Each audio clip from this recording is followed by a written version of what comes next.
Earlier today, I was able to record, produce, edit, and distribute an entire podcast episode for my clients.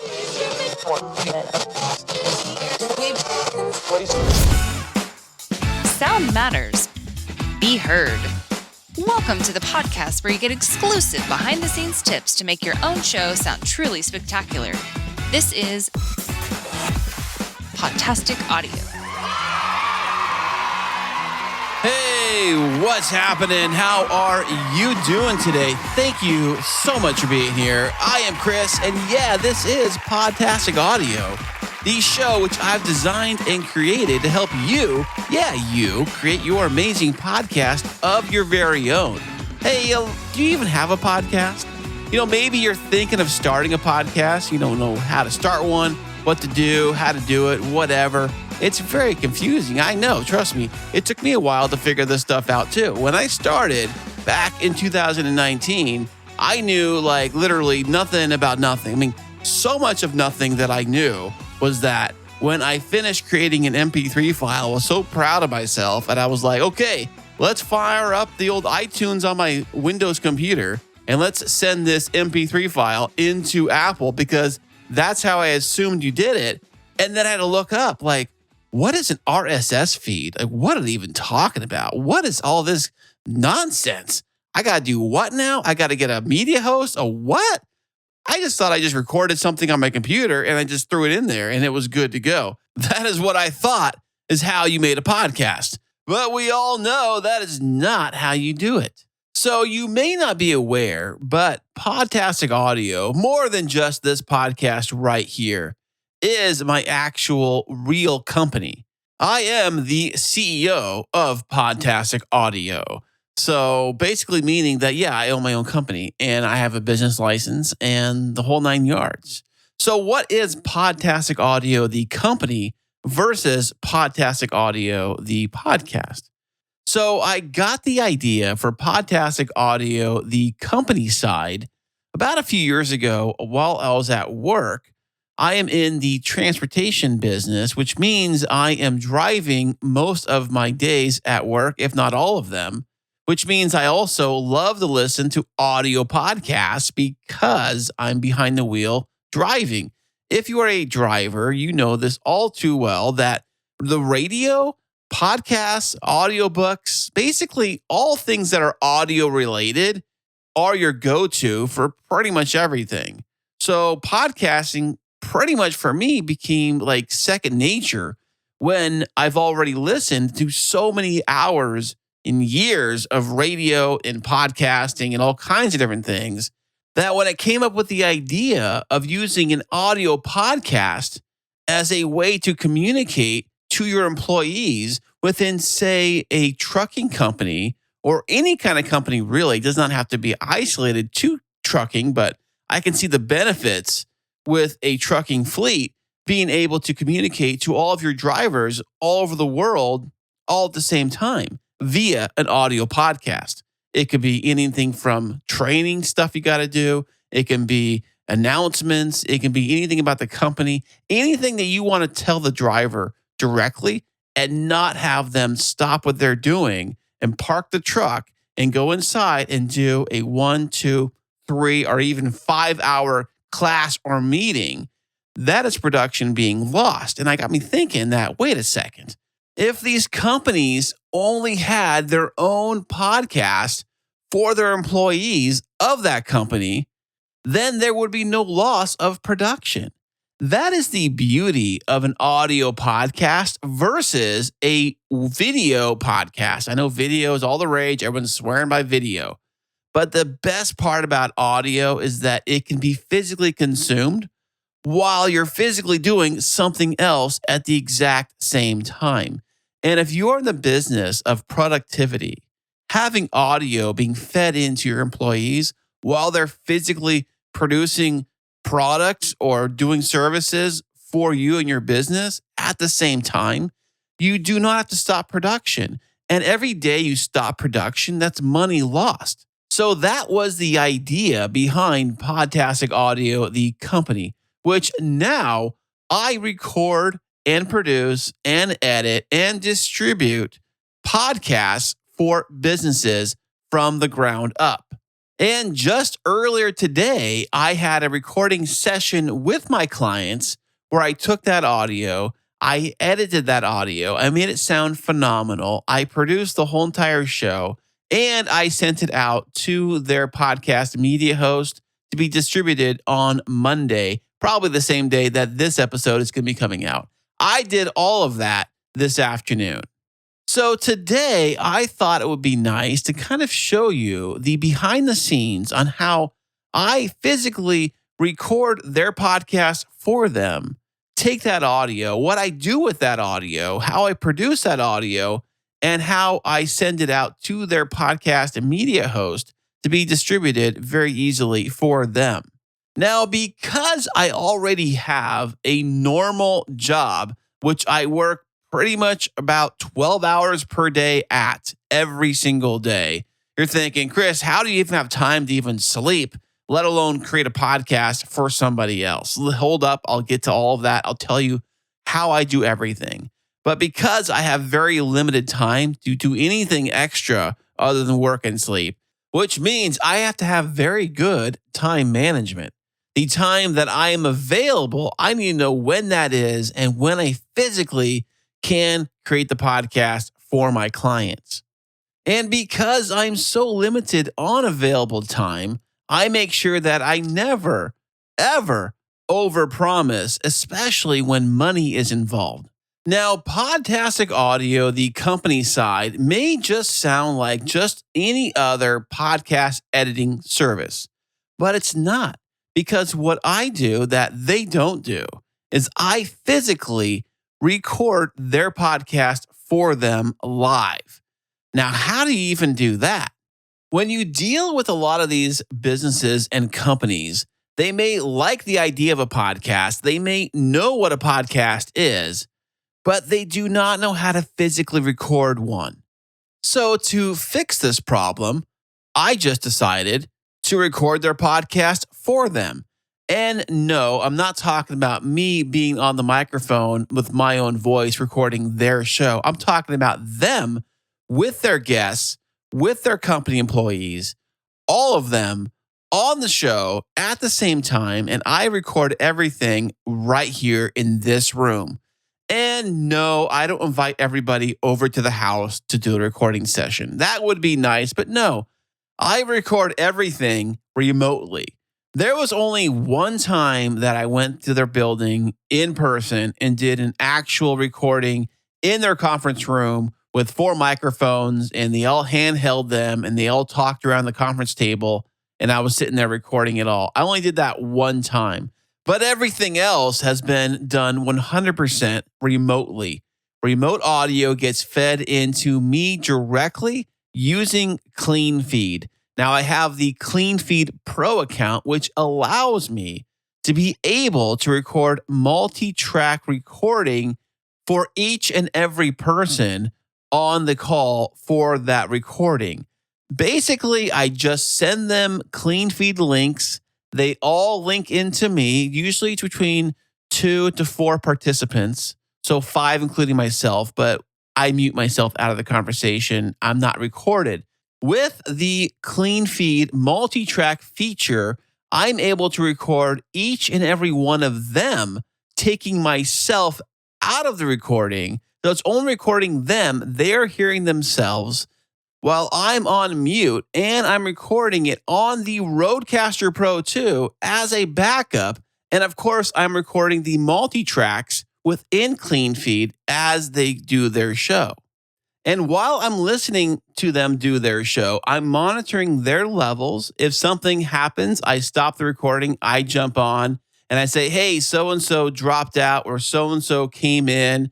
Let's start over and take care of it. I'm essentially the audio producer for their show live while they're recording their show. Now, this service is something that I have not seen any other editors do, because other editors, they are usually working in different parts of the world, and their clients are also in different parts of the world. But for my situation and my clients, it just so happens that we are all in the same city.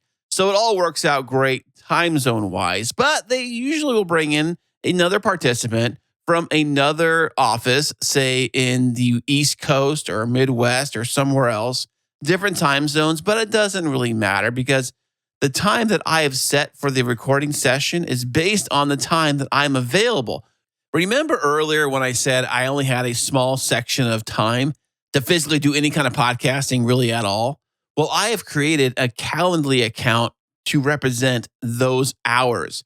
And I send that link out to my clients and they schedule with me through that link. So I've already set the times when I'm available to record. They book the times, I send the link and get everything set up, and we are ready to roll. I book a 1 hour recording session. Now, for that hour, I make sure that everybody sounds the absolute best they possibly can on the equipment they have come into me on. Now, it's not always the best studio gear. It could be simple as just Apple AirPods or EarPods or anything other than a regular microphone. But with Cleanfeed's advanced audio processing, basically meaning that the audio that went into that recording device on their end is going to sound exactly like it did on my end. It's not going to compress the audio at all. It's going to be as natural and as clean as if they recorded it directly into their own computer and sent me that audio directly, which they may not know how to do.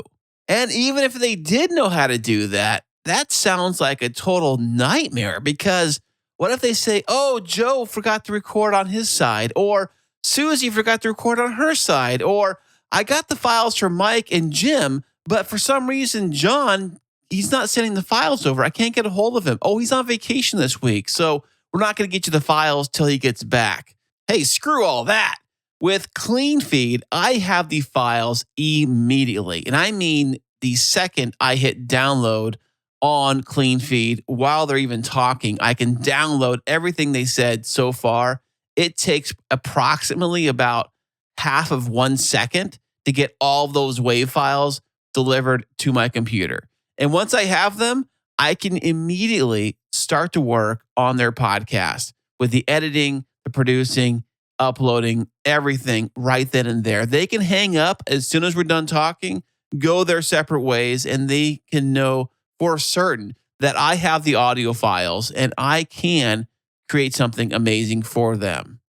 So once I do have those audio files, there's a bunch of different tools that I like to use to basically make the audio sound quite amazing. Now, it depends on how bad the audio is in the first place.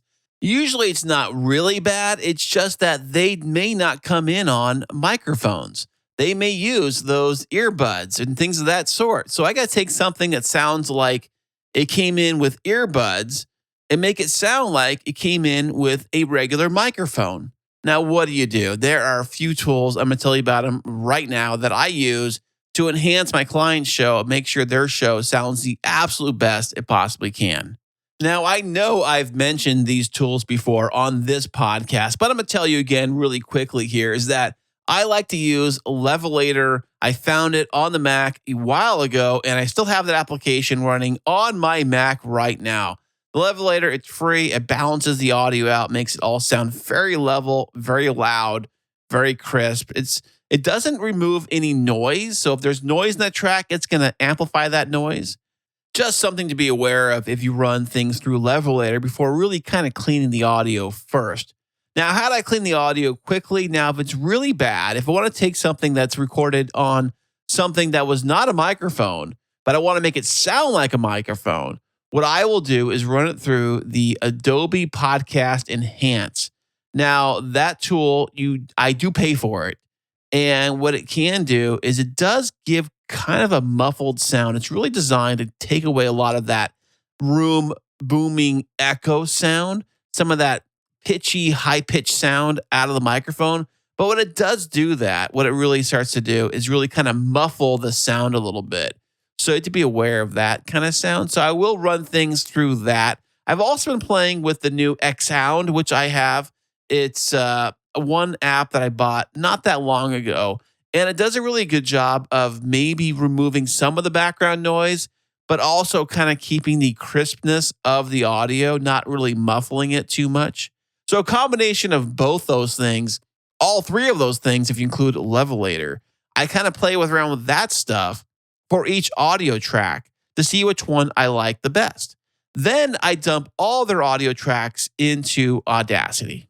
Now, once I am in Audacity, this is where I can really get in there. And since it is a multi-track recording, and within the multi-track editing, I can go in and isolate each track separate from the other tracks. Meaning that if somebody bumps their microphone, which happens quite a bit, or somebody coughs, or somebody does something else, or there's other noises happening on somebody's audio track that shouldn't be there, I can easily go in there and silence that out of the audio. I do that for each participant, making sure that everybody's audio track is basically the audio, and the audio sounds the absolute best it possibly can.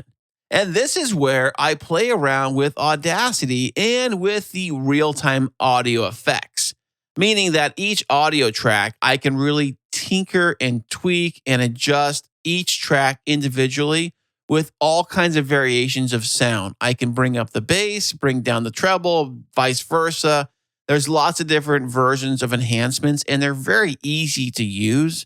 At least the package that I have, it's pretty much like a dial, and it's got different sound elements you can tweak and adjust. And there's probably like 4 or 5 that I really use every single time. And it makes the audio sound quite amazing, but you can go quite a bit or just a little bit. When it comes to editing and audio editing like this, really a little bit can go a long way. And because these are real-time effects, basically meaning that I can remove them or add them at any time, and it does not change anything to the other audio tracks at all. In fact, when the entire file is being processed and it's being saved as a WAV file, the more effects you have on these audio tracks, the more tracks you have, the longer it takes to process that file, because it has to run through all of those real-time effects live as it records and processes the audio. Okay, so once I have a finished mixed track together with all the participants, it's in one final track and it sounds great, I may throw that back through Levelator to kind of balance all the audio out. I know I balanced it out before, but I want to make sure everything sounds the best it possibly can. All the audio is pretty well balanced across the board. I don't want somebody talking very loudly and somebody else talking very softly. I don't want that. I want everyone to be pretty much even keel, so everybody sounds the absolute best. So then I take that audio file, bring it back into Audacity in a whole new workstation. And this is where I go through and cut out the things that do not need to be there. I'm talking maybe the blank spaces, maybe the ums. If there's way too many ums in the audio, maybe I'll take out some of those, not all of them, but some of them. Heavy breathing, I'll try to silence that stuff. Anything that's unnatural, basic editing stuff, really, making sure that they sound the best they possibly can. I try to make sure that if they possibly will stutter on something and say words like multiple times in a row, I'll cut that out or find the good take in the sentence. Cut out things that don't really need to be there. If they trip over a start of a word or trip over a start of a sentence, I will cut that trip up out, and then I will just use the good part. Now, with anything regarding editing at all, a little can go a long way, but sometimes if they are constantly saying over and over again, or they're heavily breathing into the microphones again, then this could take longer than actually editing the audio to make sure it sounds good.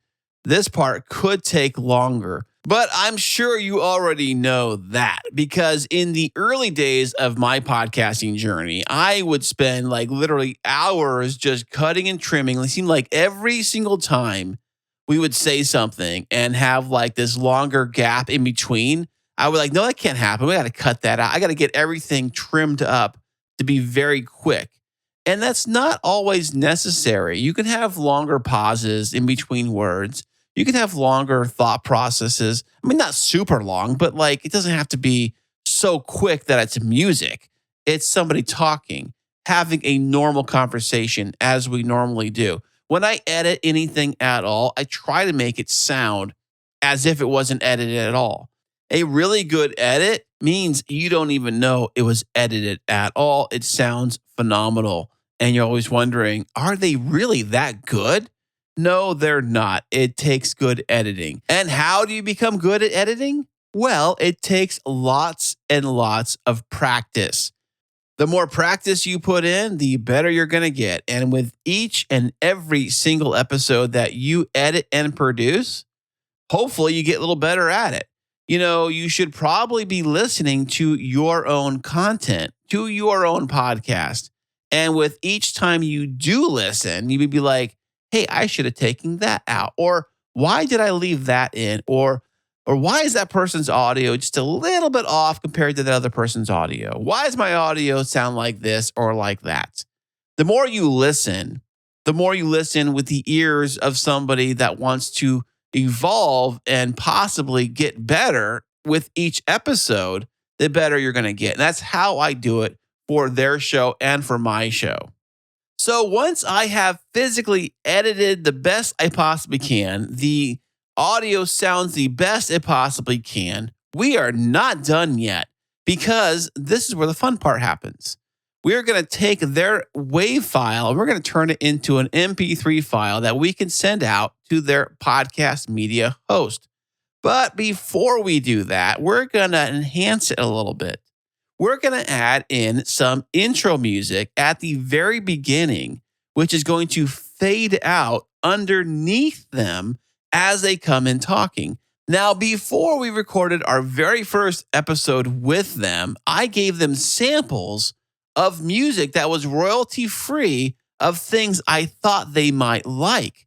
They have whittled it down to a single song that they like, and that song we've been using at the front end of every single episode that I produce for them. I basically start the show off with the song. In about 5 seconds worth, I have it fade out underneath them as they come in talking. It doesn't abruptly stop. Like some shows will have like music start and play, and then it'll kind of fade out, maybe stop, and then like a second of silence. And then all of a sudden they come in like, hey, here we are. Welcome to the show. I don't want that. I can't stand that. Having music fade out underneath the actual audio track is very easy to do. It's one of the first things I learned to do here in Audacity. Basically, all you do is you have the track for the actual podcast audio. Great. Then you drag and drop in a song that's royalty-free right in there. Then you click that track and you go into effects and you go into fading. Now you hit fade out. And at this very same time, you can adjust the timing of that actual real podcast track. You can drag it to start maybe 5 seconds after the music starts, and possibly 5 seconds after the music starts is when the audio fades out. And that is when the actual podcast kicks in. It fades completely out. And as they're talking, it's a really nice, smooth transition from starting it off with music and kind of fading out as they come in talking. And since this is all done in post-production, while they're physically recording the show, they don't even hear the music because it's all done after the fact. But when you listen to the finished podcast, you may be thinking, oh, they did everything live like that in one take. It sounds very professional. It sounds very smooth, and it's very easy to do. And that is basically the only real sound effects that I add to their show. Now, I could add all kinds of different things and elements and sound effects and all kinds of different stuff, but they don't want that stuff. I even ask them, I say, hey, if you want to, we can add different elements and clips and all kinds of different things to your show if you want to. They thought about it, but do they really need it? No, not really, so they don't have to have it. Remember, it's your show. You can do it however you want. But sometimes over-cluttering a show with nonsense and sound effects and all kinds of beeps and bleepers and all kinds of different stuff, sometimes that just gets in the way of the content. So I save that entire track as a MP3 file, label it correctly, and we are ready to go. So then I take that MP3 file, which I have access to their podcast media host. They host on Buzzsprout, and I am an administrator to their account, which allows me to upload podcast episodes for them. And that's exactly what I do. Now, what do I do about actually titling the episode and the show notes of that episode? Well, I use AI for that, of course. It's been very handy. And there are AI tools like ChatGPT where you can type in different things and it'll give you examples of titles. It'll also give you examples of show descriptions. So if you say, give me a show description for this podcast where these people talk about this, this, and this, and it will spit something out. You may have to finesse it. You may have to do a few things.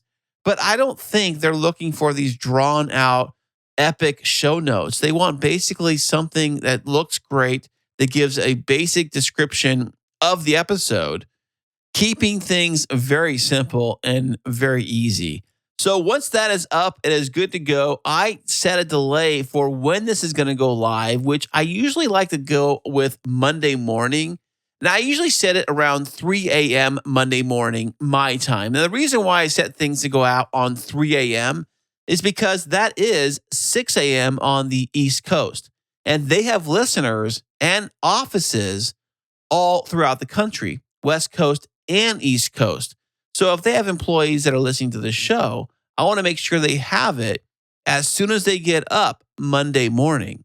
But as soon as I get up here on the West Coast and I check to make sure their episode is available in Apple Podcasts and in Spotify, it's available to be listened to. It sounds great. I check it. It looks great. Then I fire up my email and I email them that their episode has been released. Here is the link to it directly to Buzzsprout.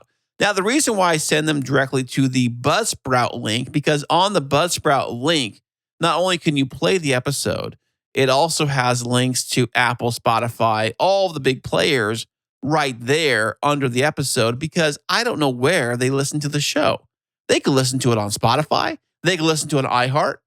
Yeah, they can even listen to it right there on that website. And then after that email goes out, I will send them a following email that says, here, I am ready for the next month's recordings. Here is my link to schedule with me via Calendly. And we start the process all over again. So that has been basically what Podtastic Audio, the business side of things, really is and what it does. And I've made a good amount of money doing it like this. You do not have to rely on podcast advertising or sponsorships or things like that to make any kind of money. In fact, I've probably made more money doing this than I ever would if I had a sponsor on my show. So just remember that the easiest and most profitable way to make any kind of money with your podcast is to sell your own goods and services on your podcast. Don't sell somebody else's nonsense for 0.5% when you can sell your own stuff for 100%. You know, sometimes as podcasters or even like maybe YouTubers or content creators of some kind, we kind of take for granted that not everybody knows how to do what we're doing. We think, oh, because we do this all the time, that it's super easy, that most people know how to do this. They know how to create audio. They know how to mix audio. They know how to make a good YouTube video or artwork or whatever it is. But that's not always the case. People are willing to pay other people to do it for them because time is money. And studies have proven that people that listen to audio podcasts more than YouTube are busier people than people who watch YouTube. It kind of makes sense because when you're listening to audio, you're busy doing other things. When you're watching YouTube, you're sucked into watching YouTube. That's all you're doing. You're not very productive watching YouTube, but you could be productive listening to an audio podcast. And speaking of listening to podcasts, thank you so much for listening all the way to the very end of this very episode. I do the shows for you so you can create an amazing podcast for your audience for your clients. Who knows? However you want to do it. Maybe you learned something amazing today. Maybe you learned some tips and tricks, some best practices with my workflow and how I get the job done to create shows for clients. If you enjoyed this show, please give me a follow or subscribe wherever you are listening to this podcast. And I will see you on the next one. And until then, happy podcasting.